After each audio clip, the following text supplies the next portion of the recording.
Bonjour à tous, bienvenue ce matin à ce nouveau webinaire organisé par RG2I.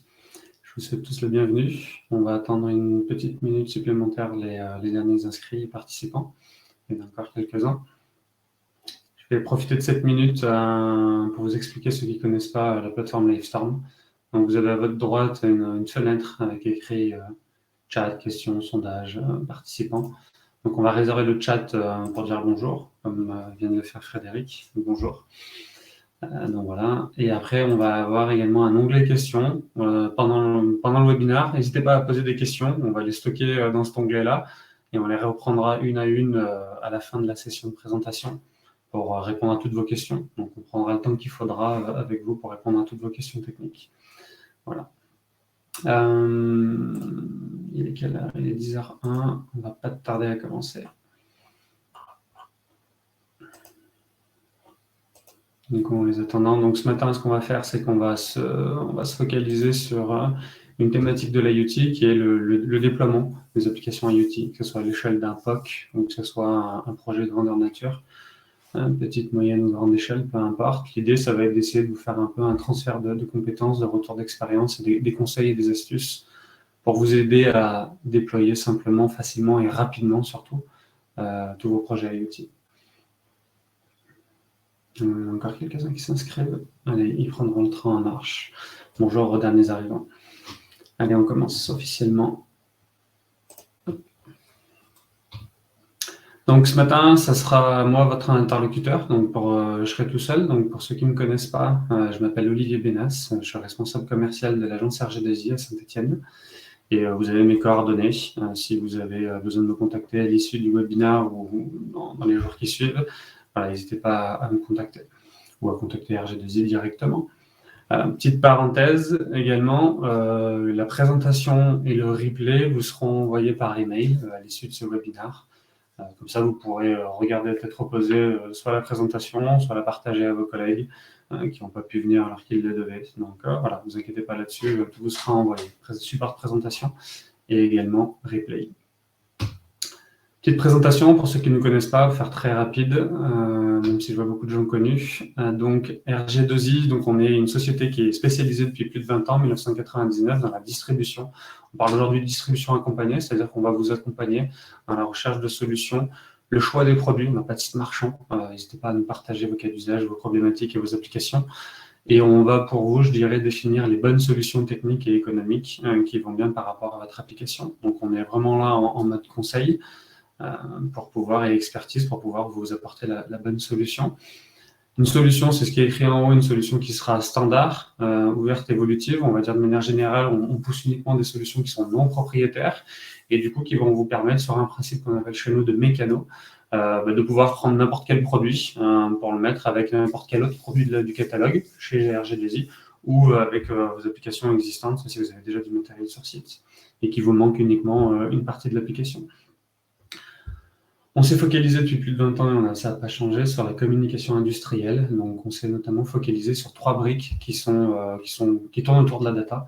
Donc, la première, c'est l'acquisition, on va dire la couche la plus basse sur le terrain. La partie donc acquisition de données en filaire ou en radio. Après, la seconde brique, la seconde étape, c'est la transmission de données. Et la dernière, c'est l'analyse de données. Donc, voilà, on est capable de fournir une solution complète si besoin. Les principaux marchés dans l'ordre d'importance aujourd'hui chez RG2I, donc building, industrie, agriculture, énergie, city, puis on fait également d'autres choses épisodiques sur le nucléaire, la Chine et le transport. Une dernière chose pour bien visualiser notre catalogue et visualiser également nos partenaires avec qui on travaille. Donc, je reprends le principe des 3 briques. Donc la première brique sur la partie acquisition de données, on va voir, il y en a de plus en plus, il y en a des nouveaux qui vont arriver, restez connectés sur les actus RG2I parce qu'on a pas mal de nouveaux partenariats à venir. Donc des solutions d'acquisition avec des partenaires divers et variés qui nous apportent leurs solutions en acquisition, notamment IoT, LoRaWAN sur cette partie-là. L'étape d'après, du coup, c'est la partie gateway, les concentrateurs de données, les passerelles de communication, les passerelles LoRaWAN, les modems routeurs, les routeurs VPN, les passerelles de télégestion. Voilà, tout cet écosystème du monde de la gateway, du concentrateur. Donc, on va pouvoir également vous fournir soit pour faire de l'acquisition avec nos solutions à gauche, soit de l'acquisition, par exemple, en filaire sur votre instrumentation qui est déjà sur site, déjà en place. Et la dernière étape, du coup, on réduit, on est un peu dans un mode entonnoir, on réduit un peu les partenaires pour arriver en bout de chaîne sur 2 solutions partenaires qui permettent de faire du reporting et de l'hypervision. Donc, on a une offre complète chez RG2I qui est interopérable, c'est-à-dire que chaque solution, chaque fabricant, chaque produit de chaque fabricant peut interagir avec l'autre.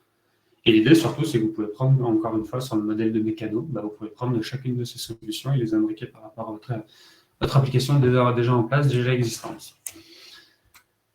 Hop.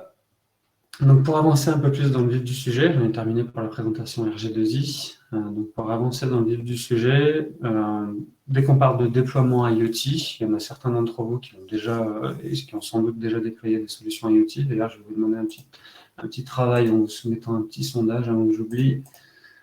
Publier le sondage. Voilà. Ça me permet juste de savoir, petite parenthèse, ça me permet juste de savoir à qui on a affaire, à qui est-ce que je parle. Comme ça permet aussi d'adapter un peu le discours en fonction des compétences des uns et des autres et leur niveau de maturité par rapport à ce qu'ils ont l'habitude de faire ou non avec des solutions type LoRaWAN. Donc pour l'instant, il y a pas mal de gens, plus de 50% qui en déploient régulièrement. Et après, il y a pas mal de non également. Donc c'est un peu hybride comme panel. Je reprends. Donc du coup, les défis, les obstacles dans le déploiement d'une application IoT, il y en a plusieurs, on va les lister. Et l'idée, ça va être de voir sur les slides d'après comment on va pouvoir solutionner et apporter des réponses à ces obstacles et défis. Excusez-moi. Donc le premier défi qui généralement empêche le déploiement d'une solution IoT, ça va être le ROI. Le ROI, donc le retour sur investissement.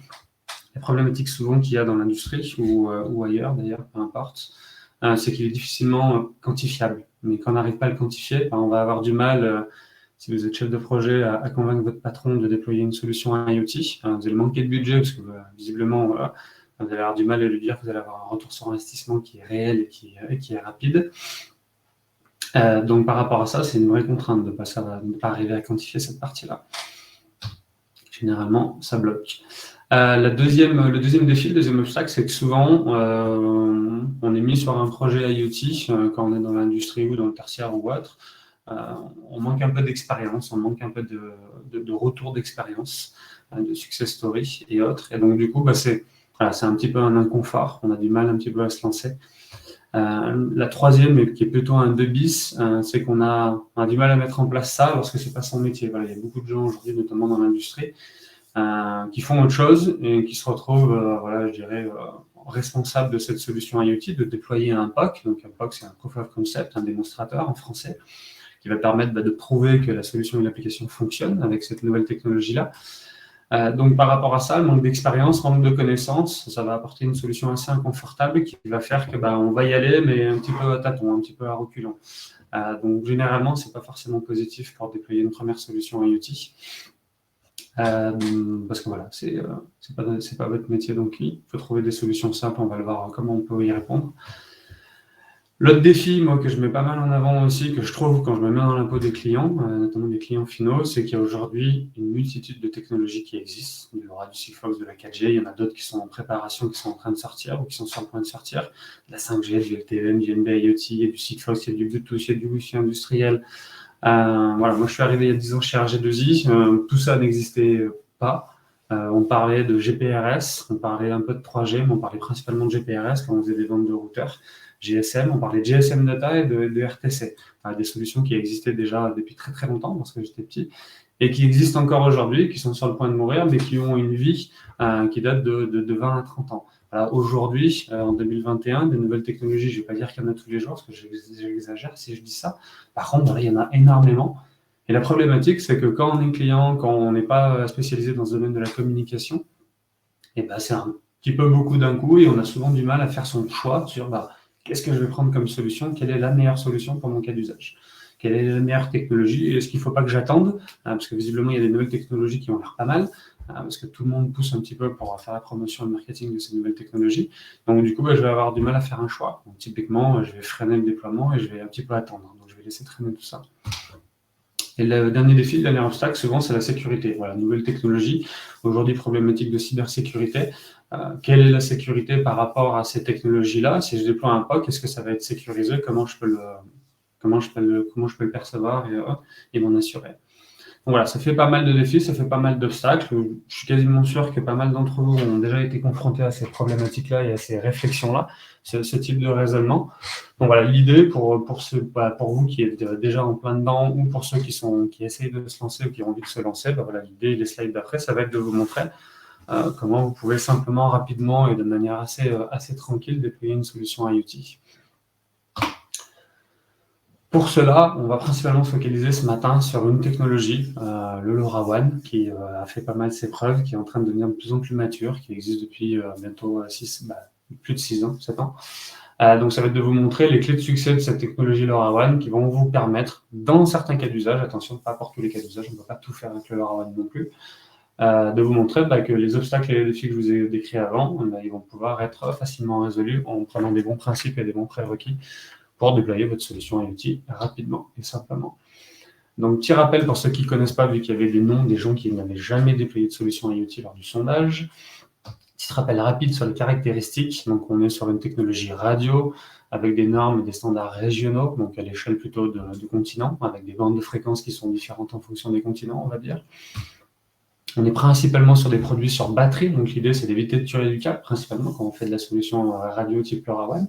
Donc on est principalement sur des produits sans alimentation, avec une batterie embarquée, qui souvent peut être remplaçable d'ailleurs, on le conseille en tout cas. Et des fois, pour certains cas d'usage, rares cas d'usage, on peut être également sur secteur. L'intérêt de cette technologie radio, c'est qu'on va faire de la longue portée, voire de la très longue portée. En indoor, on va pouvoir faire potentiellement plusieurs centaines de mètres. Donc imaginez si vous deviez tirer du câble sur plusieurs centaines de mètres, voilà, avec une solution LoRa standalone, un capteur tout seul dans l'usine ou dans le bâtiment, c'est assez confortable et c'est assez rapide à déployer. Et en outdoor, on peut faire potentiellement également plusieurs kilomètres.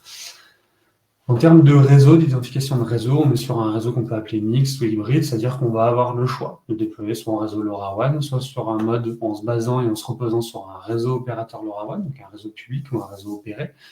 C'est la même chose, ou un réseau privé, c'est-à-dire qu'on va faire un peu son propre opérateur en déployant sa propre antenne et sa propre gateway LoRaWAN. Donc les deux sont possibles, on va voir qu'il y a des avantages et inconvénients, un peu dans les deux.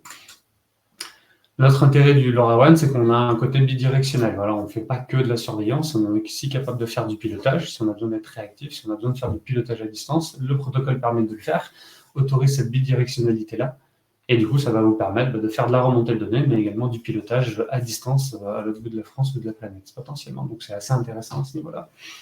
Par contre, pour bien visualiser vos cas d'usage, savoir si le LoRaWAN est vraiment adapté ou pas à votre application et à vos différents cas d'usage, il faut quand même prendre en compte qu'on fait quand même assez rarement de temps réel. On est plus, vu qu'on est sur des équipements sur batterie, qu'il faut faire la durée de la batterie le plus longtemps possible, on est plutôt sur de la surveillance. Donc, on vient surveiller au fil de l'eau de la vie d'un compteur, d'un process ou d'un bâtiment, je dirais des informations, des indicateurs de performance.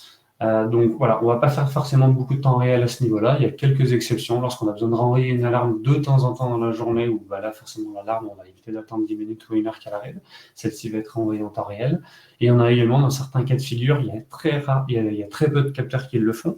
C'est des capteurs qu'on appelle LoRaWAN classés, qui vont pouvoir faire du pilotage en temps réel. Donc voilà, quelques caractéristiques assez basiques, mais qui servent en guise de rappel pour savoir un peu le LoRaWAN, qu'est-ce qu'il fait, qui il est, et surtout à quoi il est destiné.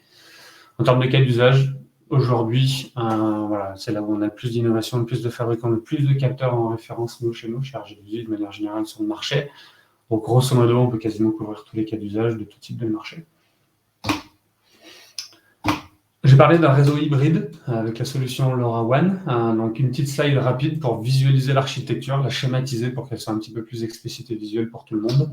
Donc on part toujours en fait sur un réseau LoRaWAN, on part toujours de sondes, donc de capteurs, comme je vous disais, capteurs sur batterie ou alimentés, peu importe. Et donc, peu importe qu'on soit en réseau LoRaWAN public ou privé, on aura toujours les mêmes produits. Les mêmes sondes est capable d'aller chercher soit un réseau public, soit d'aller se connecter sur un réseau privé via une gateway.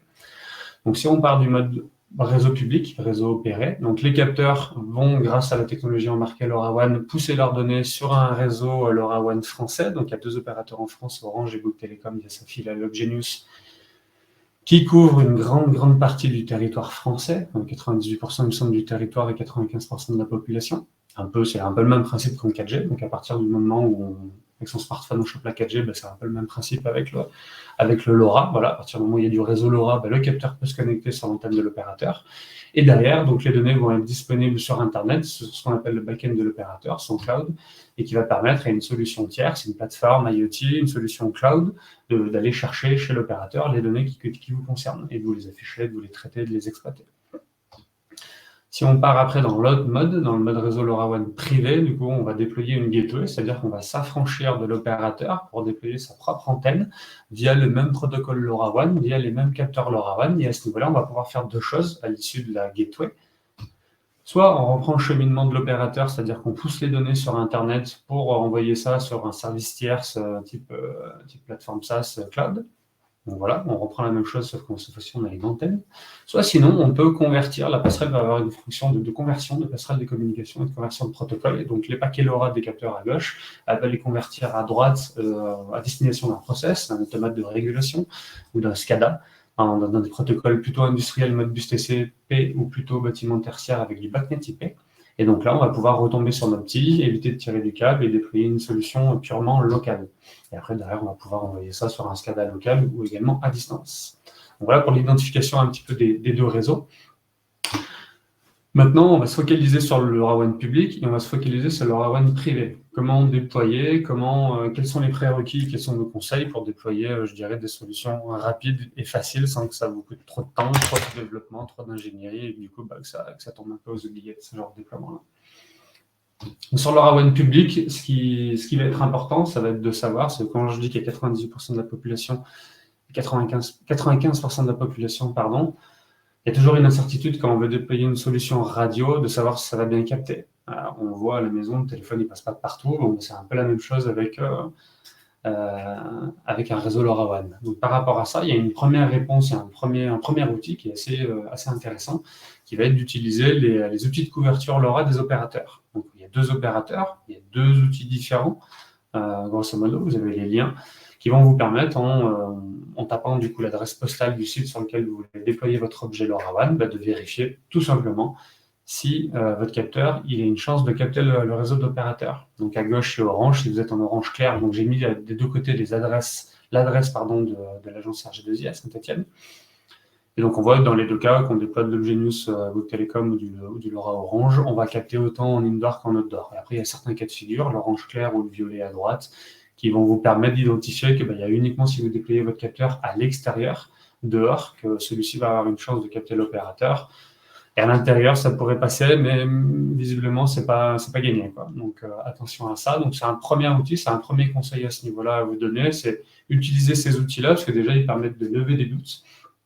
Et les doutes, ils sont nombreux sur cette fonctionnalité, je dirais, cette capacité de recevoir et de faire en sorte que les capteurs radio communiquent. Que vous soyez, que vous soyez industriel, vous allez avoir besoin de prouver, de démontrer à votre chef que ça capte. Donc voilà, c'est intéressant de faire ce genre d'études au préalable. Et c'est la même chose si vous êtes un intégrateur. Vous allez avoir du mal à vendre une application IoT à votre client sans lui avoir démontré que ça captait bien avant. Donc c'est une première étape déjà pour montrer que sur le papier, ça capte. On est uniquement pour l'instant sur le papier. Petite parenthèse, cette connectivité LoRaWAN, parce que les objets LoRaWAN, il va falloir quand même les souscrire. Il y a des abonnements par capteur et par an chez les opérateurs. Donc voilà, pour vous aider à déployer une application IoT, on a la possibilité de vous fournir également ces abonnements de connectivité-là. Donc, quand vous déployez un POC, mon conseil, ça va être d'utiliser ce genre de réseau public, ce genre de réseau opéré via les opérateurs, parce qu'ils vous offrent une couverture qui est quand même assez accessible un peu partout en France, à vérifier comme je le disais au préalable. Et vous allez également avoir une infrastructure, voilà, une solution un peu, je dirais, clé en main, prête à l'emploi, qui va vous permettre d'éviter de passer trop de temps et d'argent, par extension, dans le déploiement de ce POC-là. Donc, on peut également vous accompagner, comme je le disais, dans la fourniture de la connectivité dans le cadre d'une solution clé en main lorsqu'on vous fournit également les capteurs et la plateforme de monitoring.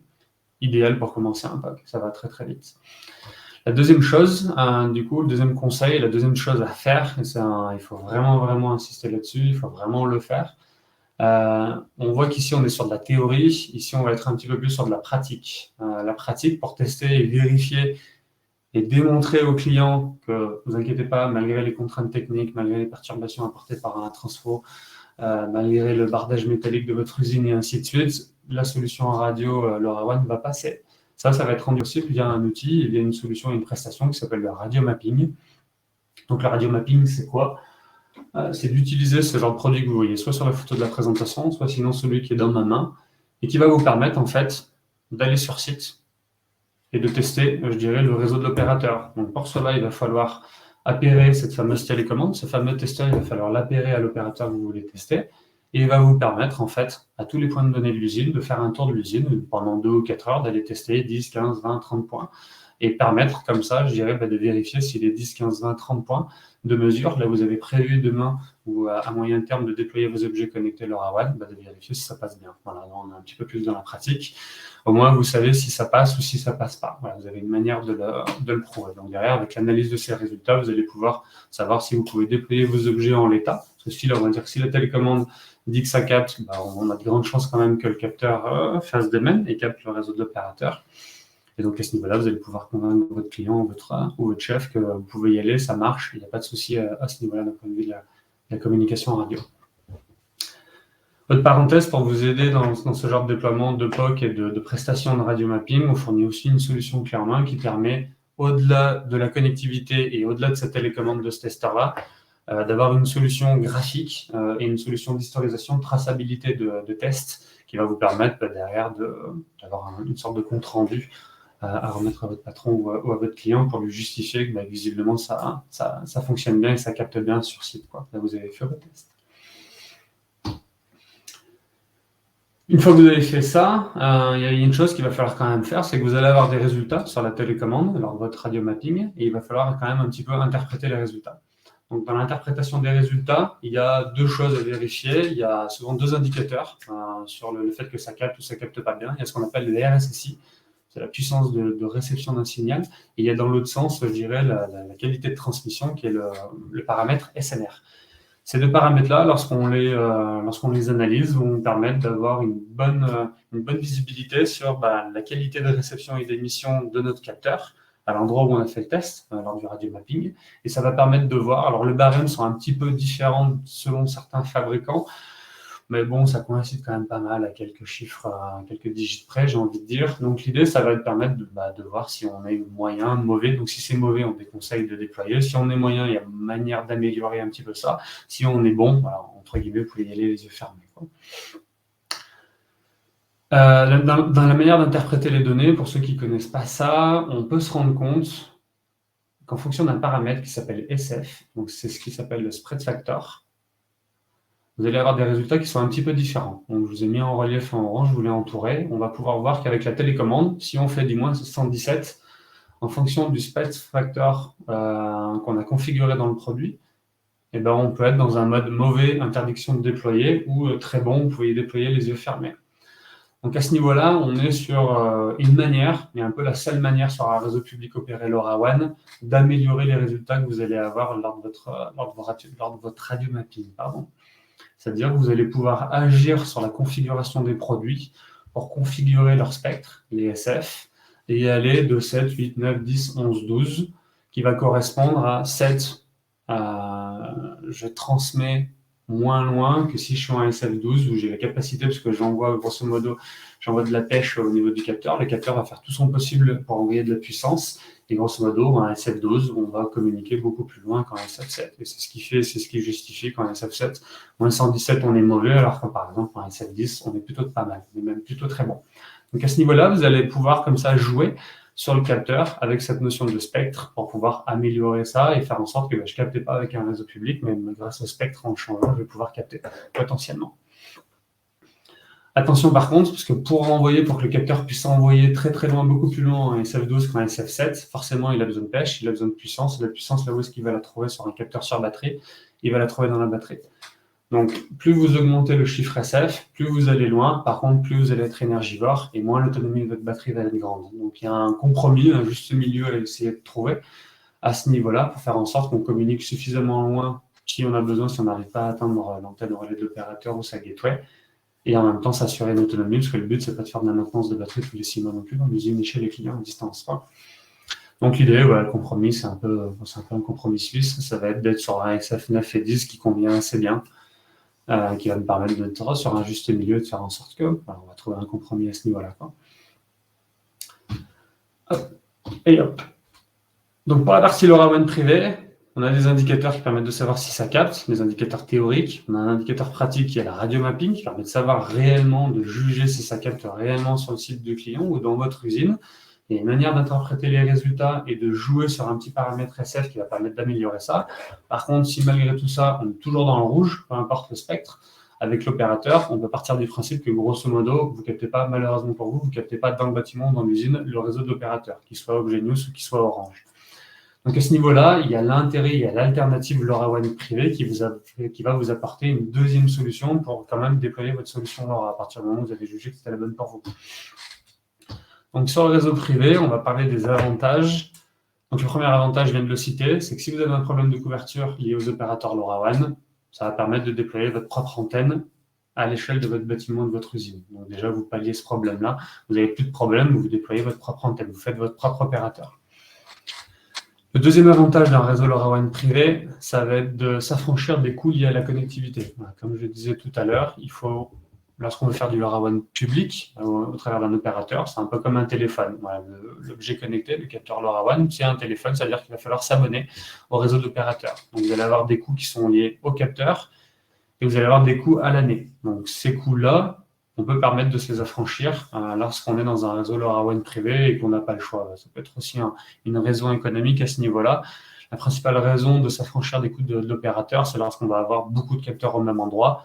Pareil, il va falloir analyser les coûts d'exploitation, et des fois, ça peut être plus intéressant en fonction de la quantité de capteurs que vous déployez au même endroit, de mettre votre propre antenne LoRa plutôt que de vous abonner tous les ans fois X capteurs chez un opérateur. Donc voilà. Notre raison, je dirais, d'aller sur un réseau LoRaWAN privé.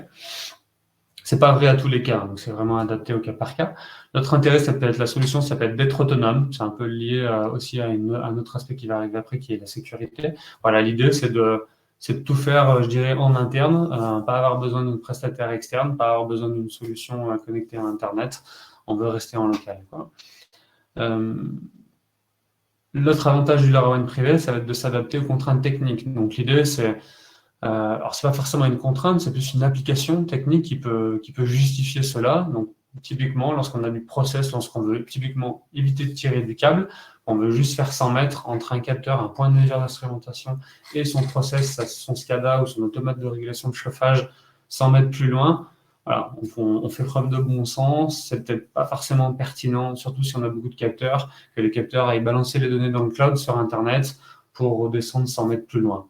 Voilà, l'intérêt de la gateway, c'est que les 100 mètres ils vont pouvoir être parcourus entre le capteur et la gateway est sur le process et la régule, et derrière, elle convertit ça, et c'est comme si on avait tiré du câble, quoi. Et la dernière chose, ça va être d'augmenter la sécurité, donc ça va être de pouvoir maîtriser, à condition que ce soit géré par une personne IT à l'échelle d'une industrie, par exemple, donc par l'informaticien ou la DSI. L'idée, ça va être de pouvoir entièrement maîtriser la chaîne de valeur IoT. Ça va être de faire en sorte que la gateway va rester en local, rien ne va sortir de l'usine et les données vont rester en local pour être exploitées en local, quoi. Donc l'idée, ça va être de pouvoir augmenter la sécurité à ce niveau-là, sans dépendre de personne et surtout d'Internet. Au niveau du réseau privé, la même chose et les mêmes conseils qu'en réseau public, le radio mapping. Donc là, je ne vais pas vous le refaire, c'est exactement la même chose, le même principe, le même produit. Sauf qu'au lieu de l'appairer chez l'opérateur, vous allez l'appairer sur la gateway. Et l'interprétation des résultats et l'amélioration de la qualité du signal radio vont être exactement les mêmes que pour le réseau public. Vous avez, à partir du moment où de toute façon, on part du principe que vous avez les mêmes capteurs, que vous soyez en public ou en privé, mais du coup, vous avez les mêmes outils pour améliorer cette qualité de signal, quoi. L'autre conseil, une fois qu'on a vérifié que tout ça, ça capté, pour déployer facilement, rapidement votre POC ou votre application IoT à petite ou moyenne échelle, peu importe, ça va être aussi de vous conseiller du bon matériel.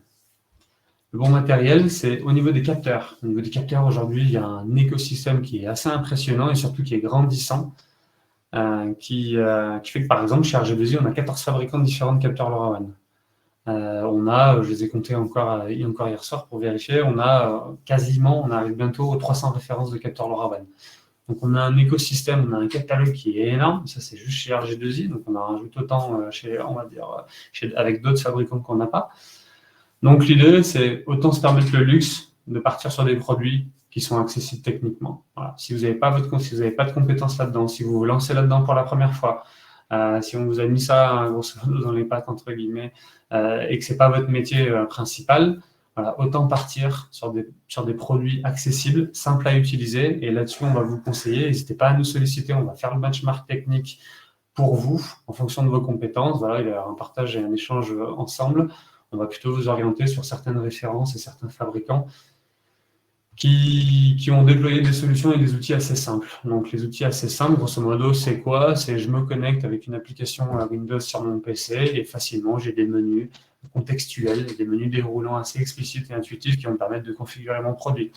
J'ai des applications smartphone avec NFC, je vais vous en montrer une. Je prends un produit. Alors, je ne sais pas si on va bien voir, mais bon, on va essayer. Il faudrait que je change. Je suis en train d'y penser. Il faudrait que je bascule. Hop, comme ça. Je prends mon produit. Je lance mon application NFC. Je le mets devant mon produit. Je lis mon produit.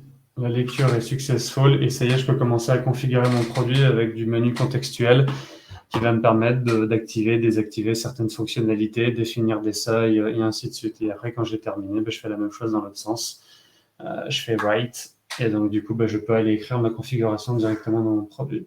Donc, à l'échelle d'un POC ou d'un petit déploiement de quelques capteurs, ça permet d'être assez rapide et ça permet d'éviter de se noyer dans une chose qui s'appelle dans le LoRaWAN, pour ceux qui connaissent ou ceux qui ne connaissent pas, à un moment donné, vous en entendrez parler, une configuration via downlink qui est uniquement réservée aux habitués. Certains fabricants ne sont pas vraiment mis à la place des clients qui débutent dans ce monde-là de l'IoT et du LoRaWAN, et du coup, on est obligé de faire du downlink. Un downlink, c'est quoi? C'est une trame en hexadécimal qu'il faut encoder en hexa, grosso modo, et qu'il va falloir derrière aller envoyer au capteur. Donc, rien que déjà l'encodage en hexadécimal, il n'est pas forcément accessible à tout le monde et il est technique. Et grosso modo, ça va rajouter de la contrainte et des problèmes pour pas grand-chose. Donc, on va vous conseiller là-dessus sur le choix du bon matériel et des capteurs pour aller chercher les bons fabricants, les bonnes références. Donc, je peux vous citer Ursalink, anciennement Ursalink MileSight. Je peux vous citer Nexelec, je peux vous citer Adonis, je peux vous citer eWatch. Voilà, il y en a quelques-uns, n'hésitez pas à échanger, à nous poser des questions là-dessus sur quel est le meilleur fabricant pour déployer simplement et configurer simplement ses produits, sans perdre trop de temps. Il y a également la notion de gateway, donc on l'a vu, sur la partie publique, il n'y a pas grand-chose à dire. Sur la partie privée, par contre, il y a un choix de gateway, il y a un choix qui est assez important aussi. Alors, chez nous, déjà, on a 3 types de gateway différents, pour 3 profils, on va dire, de compétences différents. On a le premier type de gateway qui est la gateway basique et économique, qu'on va vous conseiller si vous nous dites que vous avez une application qui est déportée. Si vous avez un SCADA et que l'intelligence est dans l'applicatif, l'hyperviseur ou la plateforme IoT déportée, autant ne pas forcément mettre l'intelligence dans la gateway. Ça va avoir un intérêt économique, ça va aussi avoir un intérêt technique. C'est pour déployer la solution, il ne va pas y avoir grand-chose à faire. La gateway va écouter les capteurs, elle va prendre ces paquets-là et puis elle va les envoyer directement à l'applicatif déporté dans le cloud. Donc, à mettre en place et à déployer, assez simple, assez rapide. Et ROI forcément amélioré. Après, on a un autre type de gateway, là, qui va être intelligente, programmable, qui est plutôt destiné à des aficionados du développement et de l'informatique. Donc, ça va notamment être idéal quand on a besoin d'intelligence en local. Voilà, quand on a besoin d'intelligence en local et qu'on a besoin que ce soit la gateway qui gère cette intelligence-là, il va falloir gérer le réseau LoRaWAN, il va falloir gérer l'appairage des capteurs, il va falloir gérer le décodage des capteurs qui est différent entre chaque capteur, chaque fabricant. Et il va falloir derrière gérer toute l'application pour mettre ça à disposition du process ou de la régule. C'est possible, par contre, c'est technique. On est sur du codage, pour ceux qui connaissent ça, du Node-RED, donc on va dire du JavaScript. Donc, c'est pas forcément accessible à tout le monde. Donc, si vous vous lancez là-dedans, que c'est pas votre métier, évitez ce genre de gateway-là. C'est mon conseil ce matin. Et après, on a une autre gateway qui fait plus ou moins la même chose que les deux autres, qui va pouvoir être intelligente, programmable et plug and play, et qui va être idéal si c'est la première fois que vous déployez un réseau LoRaWAN privé, qui va être idéal si vous voulez le déployer rapidement, sans gérer des coûts de développement qui sont importants, parce que sur la solution 2, on va parler de jours. On va parler de jours de développement quand vous vous lancez la première fois. Donc, pour maîtriser les coûts et augmenter son ROI, on va plutôt aller sur une solution numéro 3. Donc, c'est celle-ci qui est en photo. C'est la solution qui s'appelle WhatsApp chez nous et qui va vous permettre de gagner du temps et de déployer rapidement sans compétences techniques. Donc, l'intérêt à ce niveau-là, c'est que on va certes payer une gateway un petit peu plus cher. Par contre, n'oubliez pas que quand vous déployez et que vous avez besoin de justifier, de quantifier un ROI à votre client ou à votre patron, surtout à votre patron, de bien intégrer, ne pas oublier le coût humain en plus du coût matériel. Voilà, dans le budget, il faut bien prendre en compte les deux. Et il y a certaines gateways où vous allez avoir un coût humain qui va être exorbitant par rapport au prix de la gateway, et il y en a d'autres où ça va être l'inverse. Et quand on regarde et quand on lise tout ça sur le coût total d'acquisition de la solution et du déploiement de la solution, à mon sens, et mon conseil, c'est qu'on aura un ROI qui sera beaucoup plus rentable et rapide avec la solution plug and play qu'avec la solution où on met les mains dans le cambouis, grosso modo. Après, ce n'est pas une réalité absolue. Ça dépend des compétences que vous avez en face et que vous avez en interne. Est-ce que vous avez des compétences ou pas en interne? Ça dépend également de ça. Il y a également ça qui fait le choix du type de gateway. L'autre chose, sur le choix du bon matériel, et là aussi on va pouvoir vous accompagner parce que c'est très important, c'est souvent négligé, mais c'est très important, c'est des accessoires. Les accessoires, quand on fait de la radio, c'est assez important parce qu'en fonction de l'antenne, de sa qualité, de sa puissance et de sa sensibilité, on peut plus ou moins capter.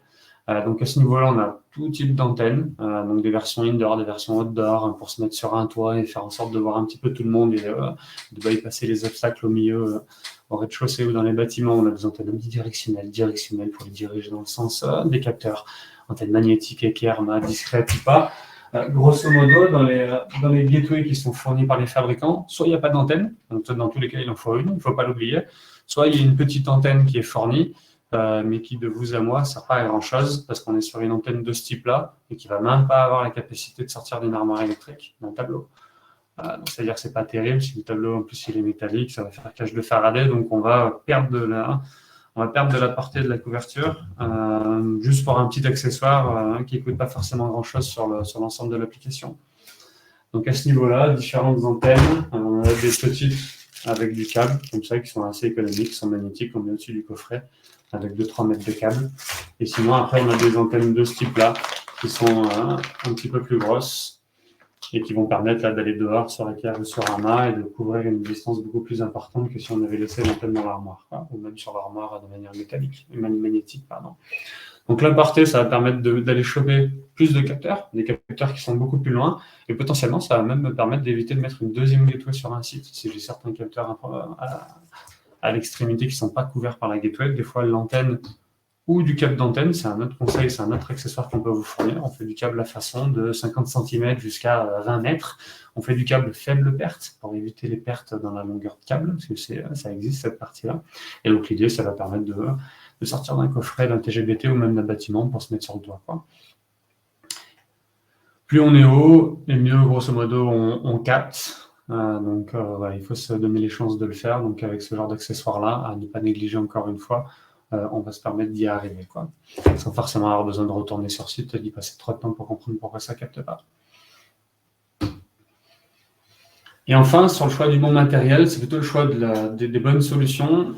Grosso modo, la partie monitoring, ce qu'il faut savoir, c'est que quand on déploie une solution IoT, que ce soit un POC ou autre chose, le capteur en lui-même ne sert pas à grand-chose, le capteur n'envoie que de la donnée brute. Le capteur et la gateway, souvent, ne sert pas non plus à grand-chose parce qu'on va avoir une donnée qui est brute, qu'on va décoder, et derrière, il va falloir commencer à la travailler, à la traiter, à l'exploiter.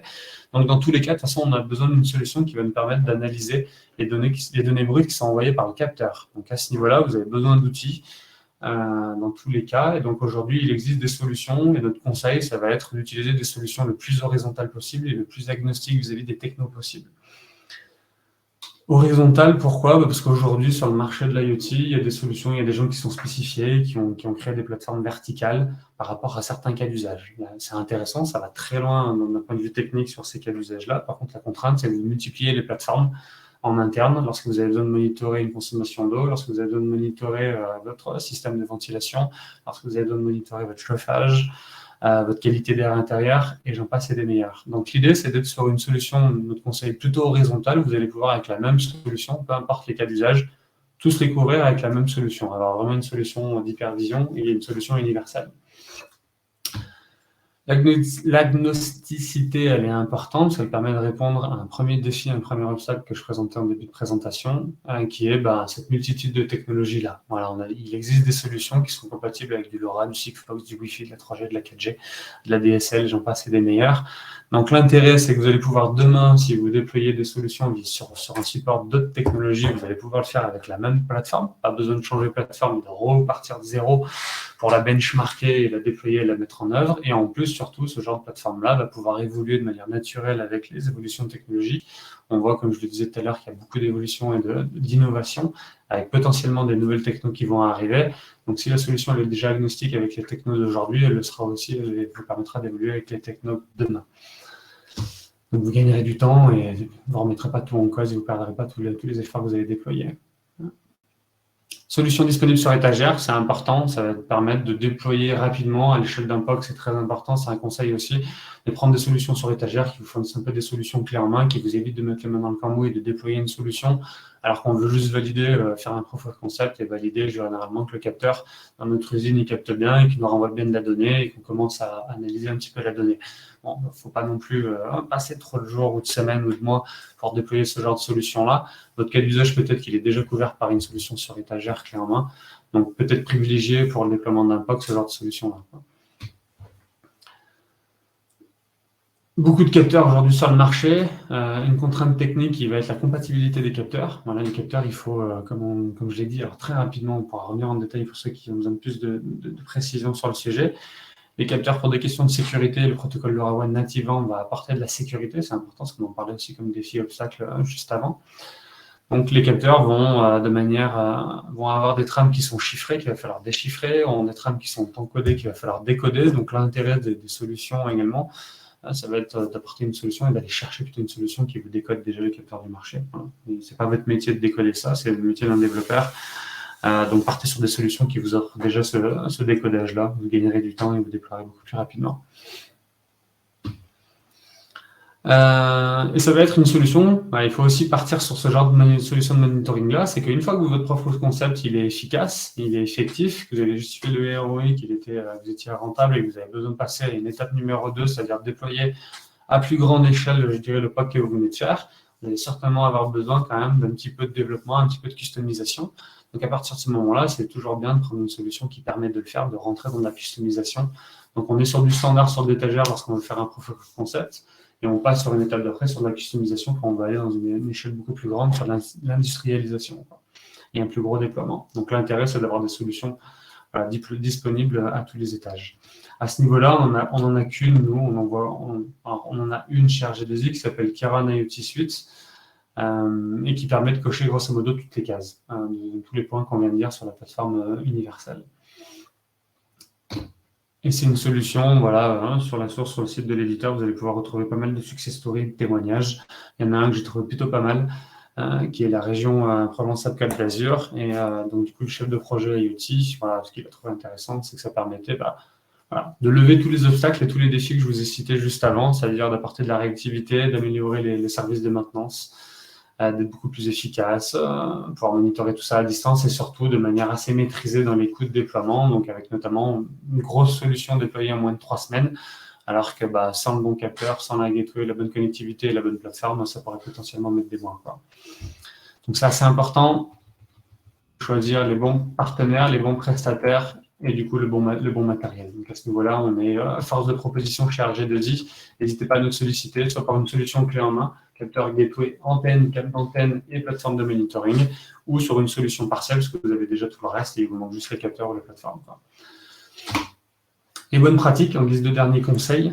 Les bonnes pratiques, c'est quoi? Nos conseils, ça va être de bien prendre en compte l'environnement. Si vous déployez une solution IoT, prenez bien en compte plusieurs choses. Il y en a plein, mais grosso modo, les best-sellers, les top points, les hot points, ça va être de prendre en compte et de ne pas négliger les obstacles dans votre bâtiment ou dans votre usine, donc les étages, les murs, les cloisons, les machines, les postes de transformation électrique qui apportent des perturbations électromagnétiques, les bardages métalliques, les étagères, la mobilité. On a aussi souvent des gens qui font du radio mapping à un moment donné et qui négligent le fait que de temps en temps, il y a peut-être des camions qui passent, il y a peut-être des Fenwick et qui vont, à un moment donné, s'ils sont garés au mauvais endroit, perturber la communication LoRaWAN et peut-être potentiellement la couper. Donc, il y a pas mal de choses également à se prémunir à ce niveau-là, ou du moins à anticiper. Donc, voilà, donc c'est bien important de prendre en compte l'environnement et c'est ce qui va permettre, grâce au radio mapping, de pouvoir un petit peu lever tous ces obstacles-là, quoi. La deuxième bonne pratique et le deuxième conseil, c'est de monitorer l'autonomie des batteries. Le ROI sera d'autant plus rentable si vous optimisez les coûts de maintenance liés au remplacement des batteries de vos capteurs. Donc, c'est un paramètre qu'il faut à tout prix monitorer, qu'il faut prendre en compte. Et dans l'utilisation, ce qu'il faut aussi prendre en compte, c'est souvent négligé, c'est la température de fonctionnement. Les fabricants de capteurs vous apportent des autonomies, vous garantissent des autonomies, uniquement généralement dans des fonctionnements, on va dire d'ambiance, qui tournent autour de 20 degrés. Si vous êtes en dessous, si vous êtes au-dessus, généralement le fabricant de la pile lithium, il ne va plus rien certifier, il ne va plus rien vous promettre. Et on va pouvoir potentiellement grandement impacter l'autonomie de la batterie. Donc j'ai un exemple, un industriel qui a déployé une solution qui, sur le papier, était faite pour durer 2 ans et qui s'est retrouvé au bout de 9 mois à avoir un capteur qui ne capte plus et qui devait changer les batteries. Donc, allô, la jalousie, qu'est-ce qui se passe? On avait parlé de 2 ans, ça fait 9 mois qu'on l'a déployé, il n'y a plus de batterie.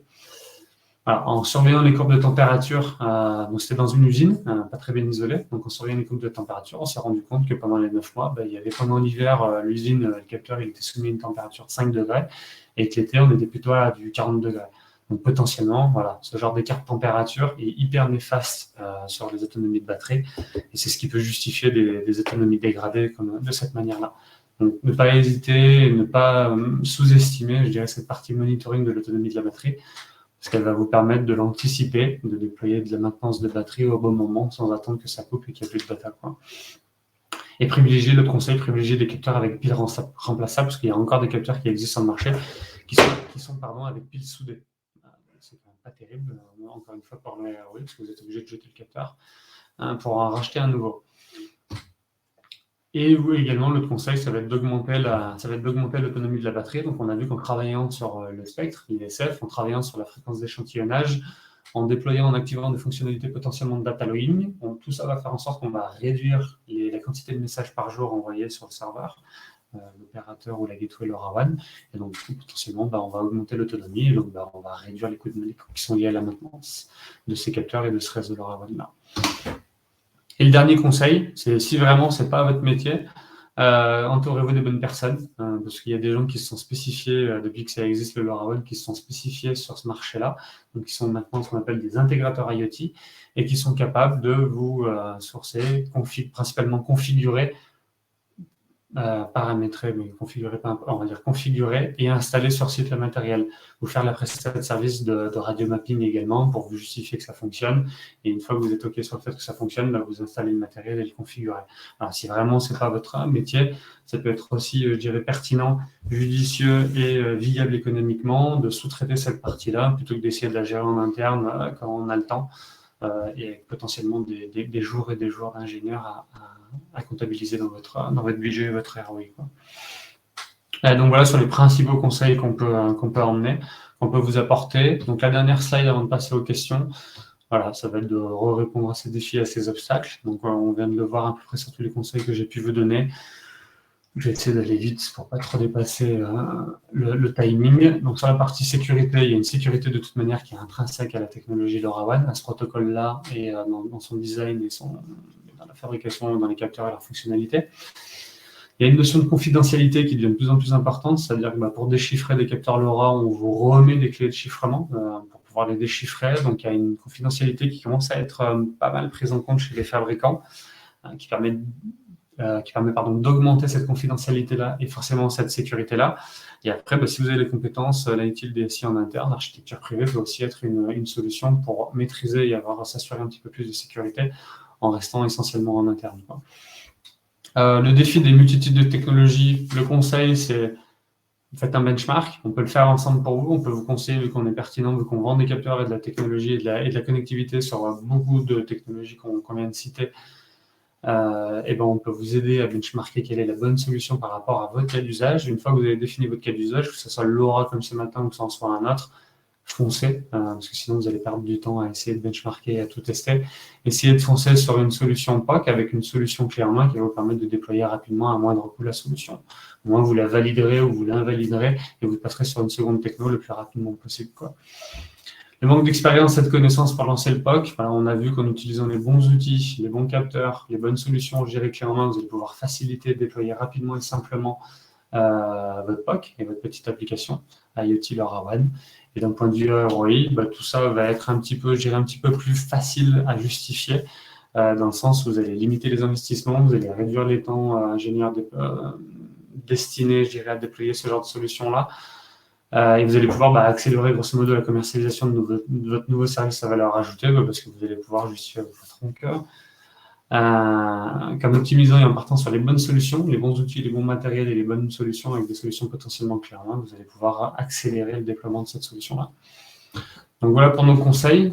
C'est tout pour ce matin, pour cette partie IoT. Donc on va arriver sur la deuxième étape de la présentation, qui va être le jeu de questions-réponses. Donc pour ceux qui doivent partir, vu qu'on a duré 50 minutes, ça va, on est resté plus ou moins dans le timing.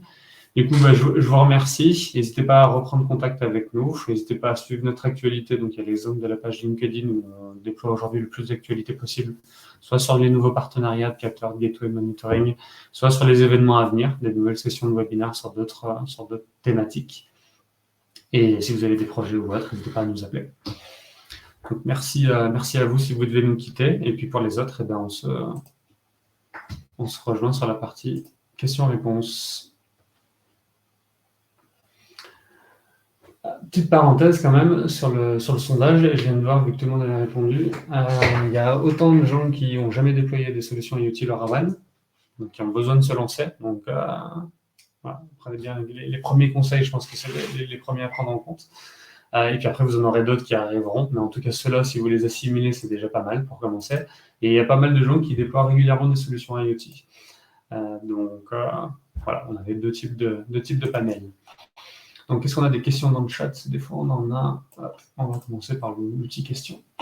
Donc, l'outil question. En réseau privé, est-il possible de faire un maillage de gateway sans liaison filaire entre les gateways? Il y a certaines gateways qui permettent de le faire.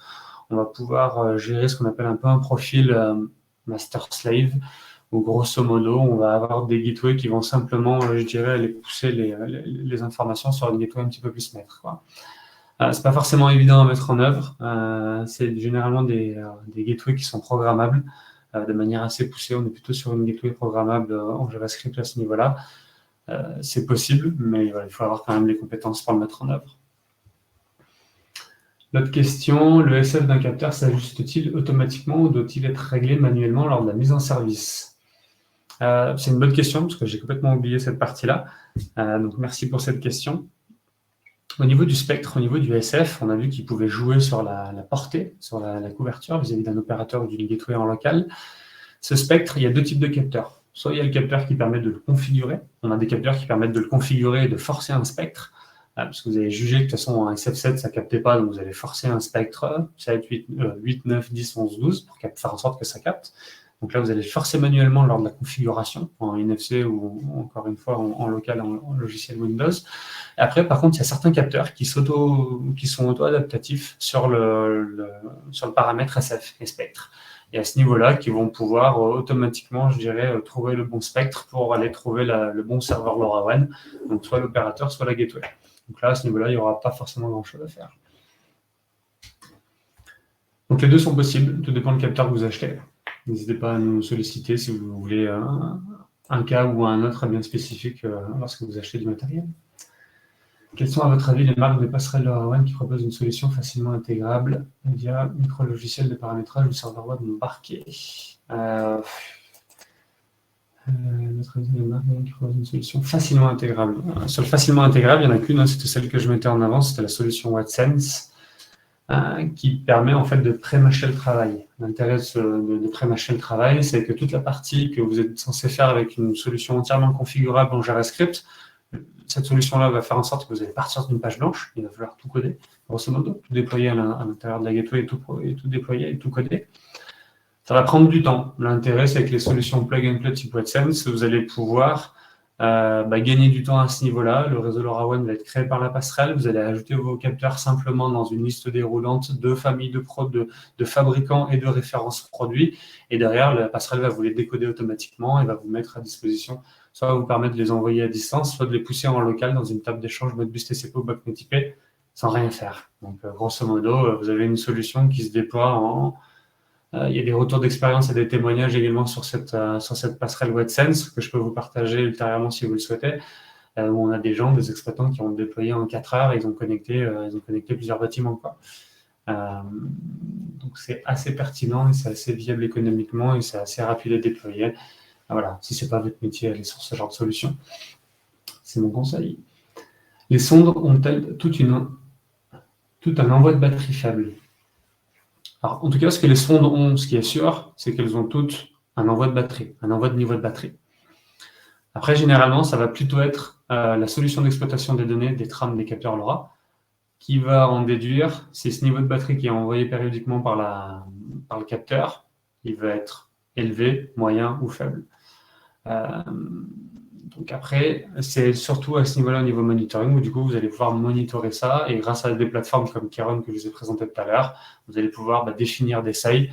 Une fois que le capteur vous envoie un niveau de batterie qui est, j'en sais rien, inférieur à 15%, donc dès que vous êtes à 19, 18, 15 ou 5, grosso modo, la plateforme vous envoie une alarme, mail ou SMS, pour vous dire, Artung, il y a bientôt plus de batterie sur ce capteur-là, il va falloir déployer ou demander au client de changer la batterie sur ce capteur-là. Donc le capteur, il envoie plutôt une trame brute qui intègre le niveau de la batterie. Et après, c'est plutôt au système intelligent et à l'applicatif déporté qu'il va falloir, déduire le niveau de batterie pour envoyer une alarme, quoi.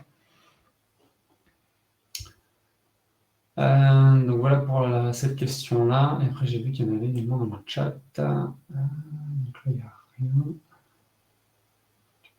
Y a-t-il un outil permettant d'avoir une cartographie radio? Pas vraiment, c'est plutôt le prestataire généralement, c'est plutôt les intégrateurs IoT ou vous-même si vous le faites, qui vont permettre d'avoir réellement une cartographie. Après, sur l'outil, sur la plateforme Keron, dont je parlais tout à l'heure, il y a un cas d'usage, Radio Mapping, qui va vous permettre de visualiser déjà sur un historique, d'avoir une traçabilité sur tous les points de mesure que vous avez fait avec votre télécommande et de revérifier a posteriori quand vous rentrez au bureau si ça a capté ce jour-là ou si ça n'a pas capté. Et après, il y a une map, mais qui est pas détaillée avec un plan de coupe de l'usine, quoi, non plus. Donc, si on est sur un réseau public, on ne va pas pouvoir faire un détail au mètre près ou même à 5-10 mètres près à l'intérieur de l'usine, quoi. Donc, ce qui va être important quand même de faire pour aller un petit peu plus loin, ça va être de faire les points de mesure. Si vous avez le plan de couple, de les cocher. Du coup, sur votre papier, on va dire mesure 1, mesure 2, mesure 3, mesure 4. Et derrière, quand vous rentrez au bureau, de visualiser sur le tableau mesure 1, mesure 2, mesure 3, mesure 4. Et d'être capable derrière de sortir cette cartographie assez simplement, rapidement, quoi. Si les spectres, si les SF jouent sur la durée de vie du capteur, y a-t-il des ABAC de durée de fonctionnement? Je suis désolé, je ne connais pas le mot ABAC. Veuillez m'en excuser. En tout cas, c'est quand même ce que je pense, c'est qu'il y a... Les fabricants fournissent des tableaux d'autonomie, c'est-à-dire qu'en fonction du spectre que vous choisissez, vous avez une autonomie relative qui ne prend pas en compte l'environnement, s'il fait moins 5 quand vous déployez le capteur. Ah mais oui, il y a la réponse de Thomas derrière. Merci Thomas. Mais c'était bien ce qui me semblait, les ABAC. Donc on a bien des tableaux en fonction des spectres que vous allez configurer qui vont vous permettre déjà d'avoir sur le papier déjà un indicateur d'autonomie de la batterie. Donc si vous êtes SF12 et que vous envoyez par exemple une fréquence, un message toutes les heures, vous allez avoir une certaine autonomie dans le tableau d'autonomie du fabricant. Si vous êtes un SF12 avec la même fréquence d'échantillonnage, vous allez avoir une autonomie moindre, et du coup, vous allez pouvoir la visualiser. À ce niveau-là, les fabricants, certains fabricants, pas tous, on peut également vous accompagner là-dessus, mais certains fabricants sont assez exhaustifs sur ces autonomies-là, et il y en a même qui fournissent des calculateurs d'autonomie, c'est-à-dire que vous définissez certains paramètres, le choix du spectre, le choix de l'autonomie, un mode de tagging ou pas, et donc derrière ces principaux paramètres vont permettre avec le calculateur d'autonomie, vont vous permettre de visualiser une autonomie théorique, parce qu'elle ne prend pas en compte l'environnement lorsque vous déployez la solution.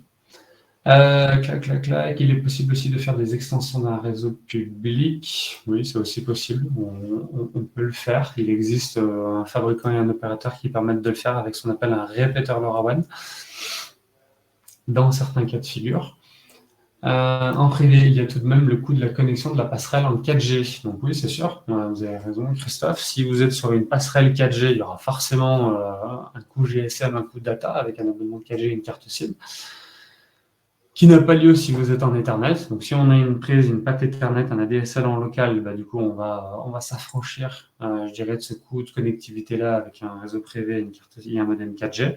Par contre, si vous n'avez pas d'ADSL en local, vous n'aurez pas forcément le choix. Vous aurez que le choix de déployer une solution 4G et de mettre une carte SIM data 4G. Et donc, vous aurez des coûts de déploiement également à prendre en compte à ce niveau-là. Donc, il faudra du coup, pour aller dans le sens de la remarque de Christophe, il faudra prendre en compte dans le calcul, savoir s'il vaut plutôt être sur un réseau public ou un réseau privé avec une gateway. Il faudra prendre en compte dans le réseau privé l'achat de la gateway et également le coût de la carte SIM. Quels sont les éléments de sécurité disponibles sur les capteurs? Donc à ce niveau-là, il y en a plusieurs. Il y a la partie chiffrement. Les capteurs qui sont chiffrés, c'est-à-dire qu'ils ont une carte d'identité qui leur est propre et qui fait en sorte que si vous n'avez pas cette carte d'identité pour pouvoir les déchiffrer, vous ne pourrez jamais déchiffrer les capteurs.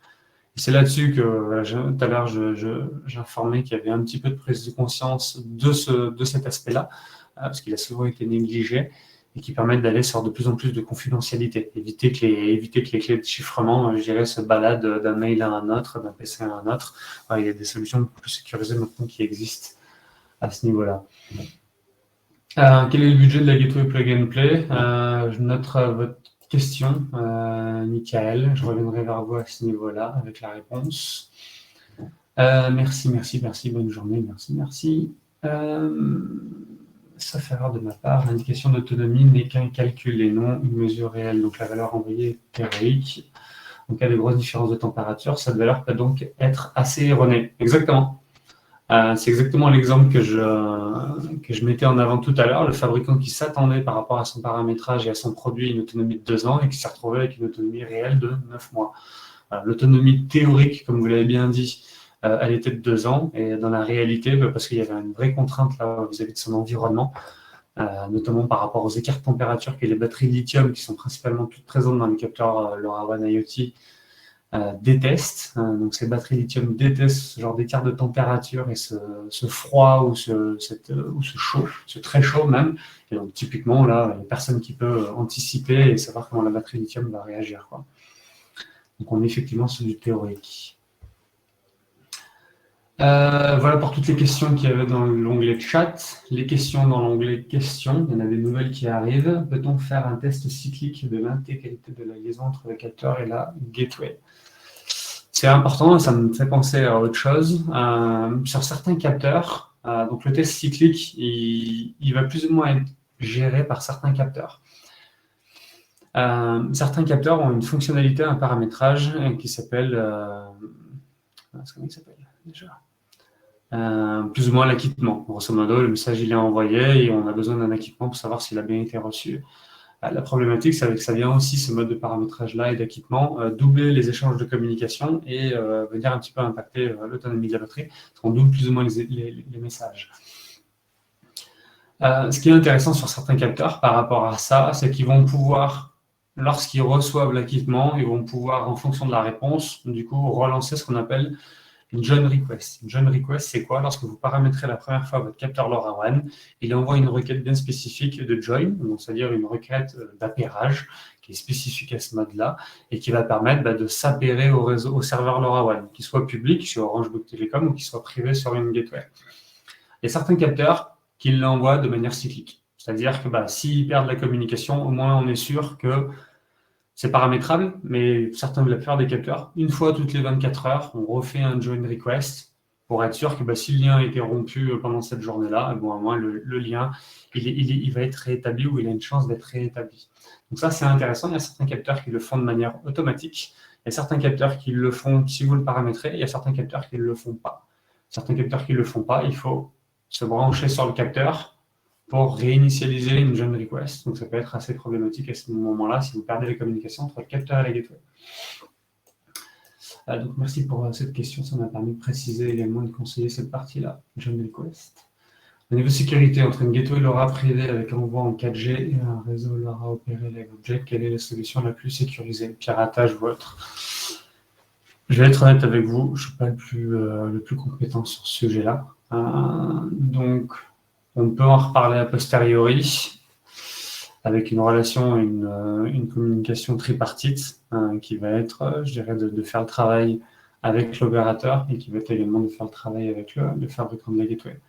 Il y a des niveaux de sécurité à tous les niveaux, c'est sûr. On peut les identifier, je suis capable de vous les identifier. Par contre, lequel va être le plus sécurisé vis-à-vis du piratage? C'est assez compliqué comme ça de répondre en une minute, quoi. On peut en reparler ultérieurement. Donc si je comprends bien, il a besoin, on passe du coq à l'âne un peu, désolé, mais donc si je comprends bien, il a besoin d'une carte SIM pour un réseau privé avec un abonnement. Le réseau privé, comme je disais, si vous avez un réseau en local ADSL disponible, la gateway privée va pouvoir, avec sa patte Ethernet, utiliser cette box entre guillemets ADSL là pour pouvoir communiquer avec Internet. Donc vous n'aurez pas besoin d'abonnement carte SIM 4G. Si vous n'avez pas cette connectivité ADSL ou Wi-Fi en local, et que du coup vous êtes autonome avec votre gateway privée et qu'il faut qu'elle se connecte à Internet, vous n'avez pas 36 solutions, il faut prendre une gateway avec option 4G. Et du coup, il faut prendre un abonnement 4G dans la gateway pour que la gateway puisse accéder à la plateforme Keyron, par exemple, pour pousser des données sur Keyron. Donc, tout dépend du contexte et ce que vous avez sur site. On peut retrouver les deux. On a déjà déployé les deux, on a déjà vendu les deux pour les deux cas de figure. Donc, à voir au cas par cas. Donc voilà pour les questions. Voilà pour les questions également du chat. Dernière question, c'est qu'il n'y a pas de vérité absolue. Un dernier conseil, pardon. Dernier conseil de ma part, pour terminer là-dessus, s'il n'y a rien d'autre, s'il n'y a pas d'autres questions de votre part. Mon dernier conseil, c'est qu'il n'y a pas de réalité absolue. Ce que je vous ai dit, ce que je vous ai transféré comme information, comme retour d'expérience et comme astuce, conseil, voilà, c'est les grandes lignes. Après, il va falloir les adapter au cas par cas, et notamment la problématique quand on est sur une solution IoT type LoRaWAN radio, c'est qu'on est toujours sur du cas par cas. L'usine ne va jamais être la même que l'usine du voisin, le bâtiment A ne va jamais être le même que le voisin bâtiment B, et vous allez avoir quand même un peu de mal à avoir une réalité absolue en mettant en œuvre tous ces objets-là, donc voilà, toutes ces astuces-là, pardon. Donc à ce niveau-là, il faut quand même toujours en rediscuter, en reparler ensemble. On est toujours à votre disposition. On prend le temps qu'il faut toujours pour passer le temps avec vous, pour vous conseiller et vous donner notre avis quand vous nous soumettez un plan de votre usine et les différents points de mesure. Mais si vous prenez déjà ces conseils en compte, notamment principalement sur la radio mapping, vous allez vous affranchir de problématiques et du flou qui vole autour du nouveau site que vous voulez déployer en IoT en LoRaWAN. Donc voilà pour tout, c'est terminé, il est 11h07, donc merci pour les personnes qui ont tiré sur le timing.